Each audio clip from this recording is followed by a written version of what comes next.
Depuis la chute de Mouammar Kadhafi en 2011, la Libye est en proie à des divisions et aux luttes tribales. L'effondrement du pouvoir central à la mort du dictateur a laissé le champ libre aux trafiquants de drogue, aux islamistes et aux convois de clandestins venus de Somalie et d'Érythrée à destination des côtes européennes. Bref, la Libye est bel et bien l'épicentre des tensions en Méditerranée, ce qui pousse l'ONU à tenter le maximum pour aboutir à un gouvernement d'union nationale. Dans ce pays, deux gouvernements et deux armées se font face. Direction Tripoli pour une immersion dans le chaos libyen, aux côtés des milices de Fajr Libya qui tiennent la capitale. C'est un document exceptionnel signé Roméo Langlois.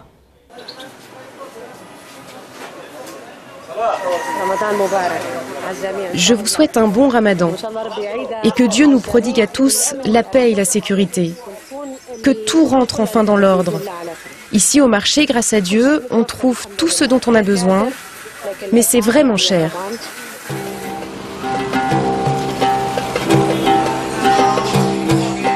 Depuis la chute du dictateur Mouammar Kadhafi en 2011, la Libye sombre dans le chaos. Par milices interposées, deux gouvernements rivaux s'affrontent pour le pouvoir, le territoire et le contrôle des sites pétroliers.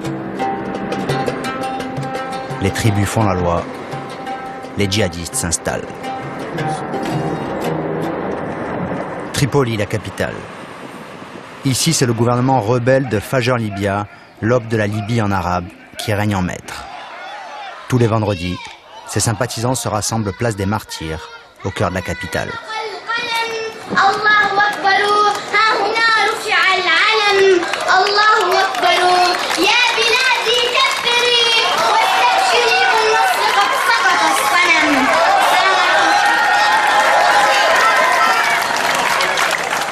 L'année dernière, Fajr Libya, un agrégat de milices né pendant la chute de Kadhafi, a pris le pouvoir par les armes. Le coup de force a plongé le pays dans la guerre civile. Le gouvernement sorti des urnes a fui la capitale pour se réfugier à Tobrouk, à 1000 km à l'est. Depuis, la communauté internationale refuse de reconnaître Fajr Libya. Ces militants sont souvent taxés de sympathie pour les frères musulmans. Eux se considèrent comme d'authentiques révolutionnaires anti-kadhafistes. Nous, les forces de Fajr Libya, nous ne sommes pas là pour faire la guerre, pour faire du mal, instaurer la dictature ou le règne du terrorisme. Nous nous sommes levés pour combattre le terrorisme, au contraire. Pour instaurer la paix et la sécurité, nous demandons à tous les pays du monde de reconnaître le gouvernement de Fajr Libya.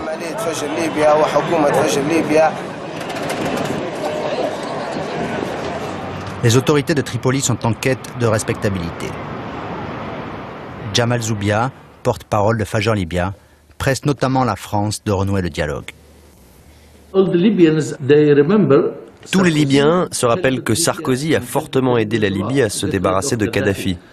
Et nous croyons que la France peut encore faire beaucoup et de manière pacifique. Elle peut appuyer le véritable gouvernement sur le terrain.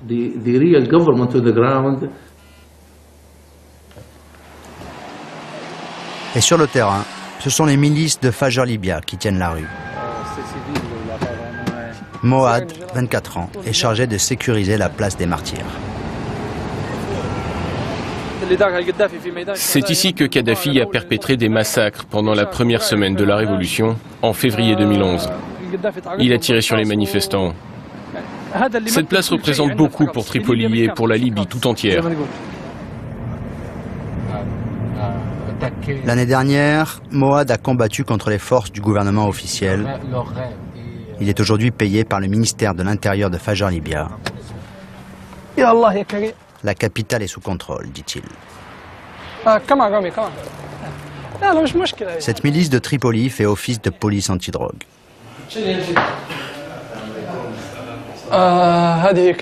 Ça, c'est une cargaison de drogue qu'ils viennent juste de confisquer. Eux, c'est les stupes. La Direction générale de la lutte contre la drogue. C'est vraiment une grosse quantité. D'après les enquêteurs, ce cannabis appartenait à un trafiquant marocain qui utilise la Libye comme plaque tournante. Il y en a environ pour 80 000 euros.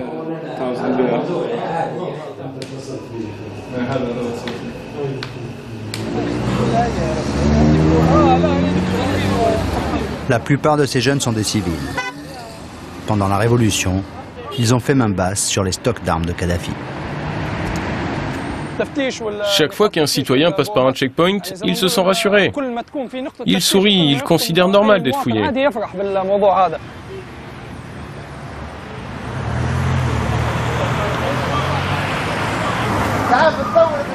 Les puissantes brigades originaires de Misrata, la troisième ville du pays, forment la colonne vertébrale de Fajar Libya. Les combattants de Misrata se comptent par milliers. Lourdement armés, ils opèrent dans tout l'ouest de la Libye. Cette brigade contrôle la route de la Tunisie à la sortie de Tripoli. C'est sur cette route qu'a été kidnappé l'ambassadeur ukrainien en Libye. Ici, sur la route de la côte, il y avait beaucoup de vols, de braquages, de kidnapping. Alors l'une de nos priorités, ça a été de sécuriser toute la route de la côte. Certaines brigades de Misrata sont islamistes, pas ce groupe, assure Mohamed. Ingénieur, il fit ses premières armes dans la guerre contre Kadhafi. Aujourd'hui, ses compagnons de Misrata sont en guerre contre la branche libyenne de l'autoproclamé État islamique, Daesh en arabe. C'est notre groupe qui est en train de combattre l'État islamique dans la région de Sirte. Les mêmes révolutionnaires qui ont combattu en 2011. Je peux t'assurer que nous n'appartenons à aucun courant religieux. Notre religion, c'est le Coran et nous le connaissons parfaitement. Nous refusons que quiconque prétende nous apprendre notre religion.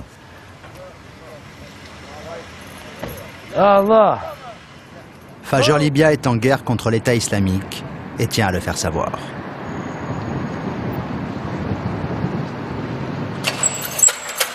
Le gouvernement ouvre les portes d'une prison secrète.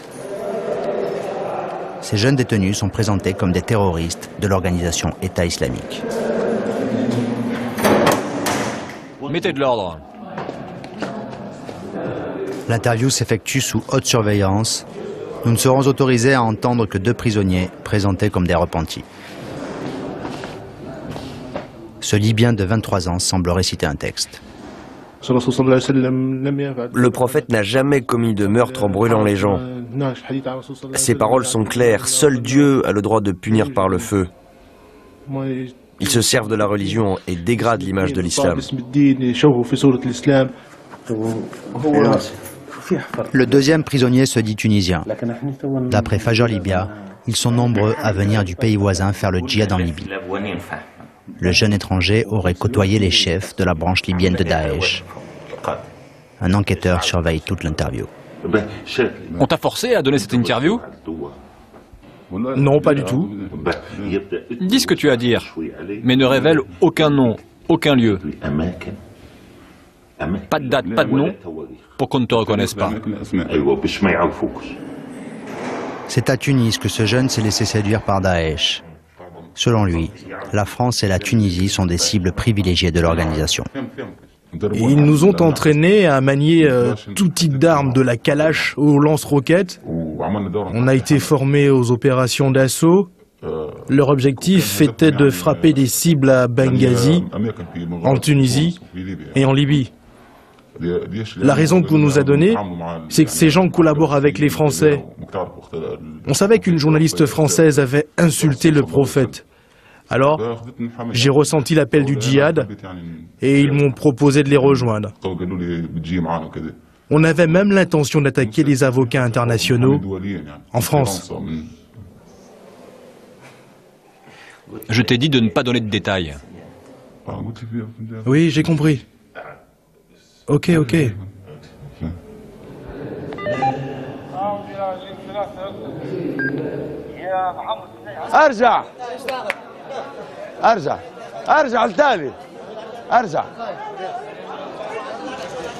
Autre centre de détention géré par Fajar Libya, cette prison pour migrants. Ces Africains fuyaient la misère, la guerre civile ou la dictature. Ils ont passé des semaines, des mois dans le désert, maltraités par les passeurs. Capturés lors de leur transit en Libye, la plupart comptaient embarquer pour l'Europe. Je viens de Somalie, j'ai fui les Chebabs. Ils ont tué nos familles, nos femmes, nos sœurs et nos frères. Alors j'ai fui. C'est pour ça que je suis venu ici, pour aller en Italie. Partout sauf en Somalie. En Érythrée, la vie est très difficile à cause de la dictature. Il n'y a pas de travail, rien à faire pour nourrir sa famille. C'est pour ça que j'ai quitté mon pays.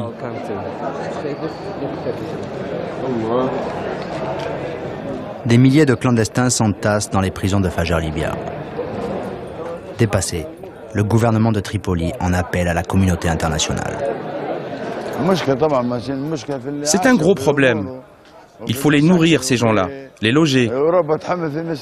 L'Europe nous en laisse l'entière responsabilité. Pareil pour les pays voisins. Ils ne font rien pour nous aider. Le Niger, par exemple, devrait surveiller ses frontières.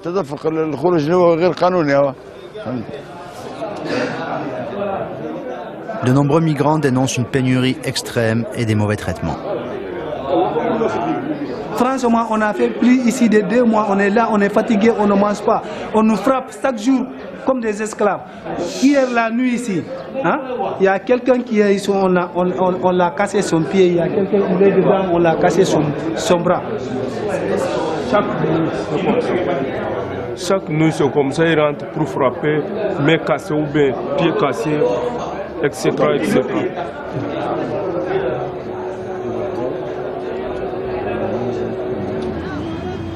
Flux migratoires, terrorisme, seul un pays uni pourrait relever de tels défis. Les Nations Unies poussent les deux gouvernements rivaux à former un gouvernement d'union nationale. Au Parlement de Tripoli, cette commission planche sur un accord. Les négociations ont lieu au Maroc.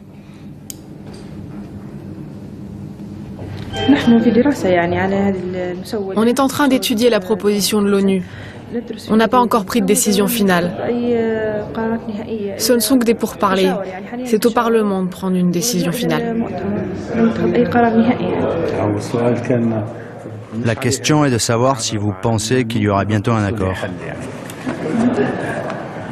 Peut-être, si Dieu le veut.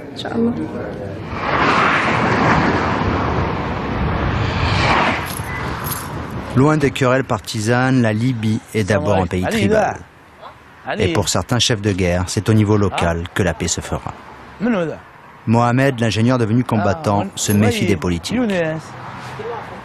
Sa brigade ne se contente pas de défendre la route de la côte contre le banditisme. Elle joue un rôle d'interposition entre Zawiya et Wershefana, deux tribus ennemies. Sur cette route, il y a eu beaucoup de problèmes tribaux. Les gens de Wershefana se faisaient arrêter par ceux de Zawiya quand ils partaient en Tunisie.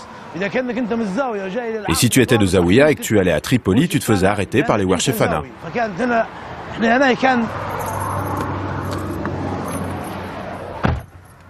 Sa brigade a amené les deux tribus à conclure une trêve. Nous, tout ce qu'on veut, c'est reconstruire la Libye.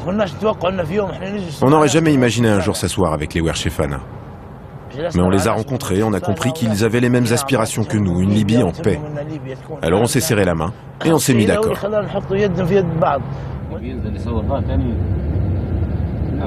La tribu des Wershefana compte des centaines de milliers de membres, essentiellement au sud et à l'ouest de Tripoli.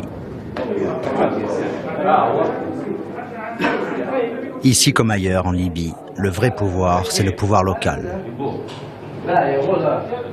Les chefs de guerre et le conseil municipal. Les Wershefana passent pour des kadhafistes. Ils gardent un souvenir amer de l'intervention française en Libye. Le gouvernement français de Sarkozy est détesté par les Libyens. Il y a un vrai sentiment de haine chez les Libyens contre ce gouvernement. C'est lui qui a mené des frappes aériennes et a détruit toutes les infrastructures et l'armée libyenne.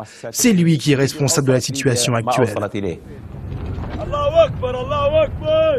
Dans la guerre entre les deux gouvernements, les Wershefana avaient pris parti pour le gouvernement officiel contre les tribus ralliées à Fajr Libya. Tout le monde est parti. Il n'y avait plus que des combattants. Ils ont brûlé les voitures, détruit nos maisons. C'est seulement maintenant que les gens recommencent à revenir. Ça fait à peine 2 mois.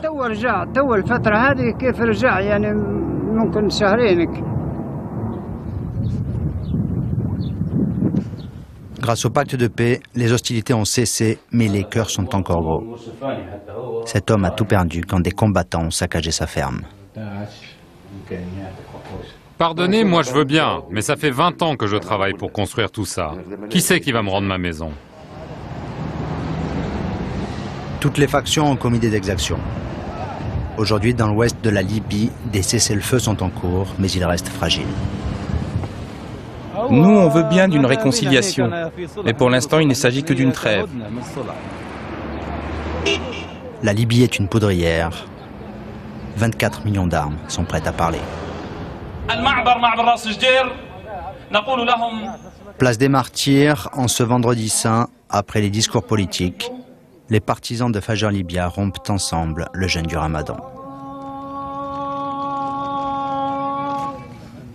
Puis vient l'heure de la grande prière du soir. À l'image du pays, le mouvement est divisé. Certains rêvent d'une démocratie moderne, d'autres d'un pays régi par la charia. Mais tous prient pour la paix. Vous êtes sur Futur TV, Code 24 revient juste après la pause.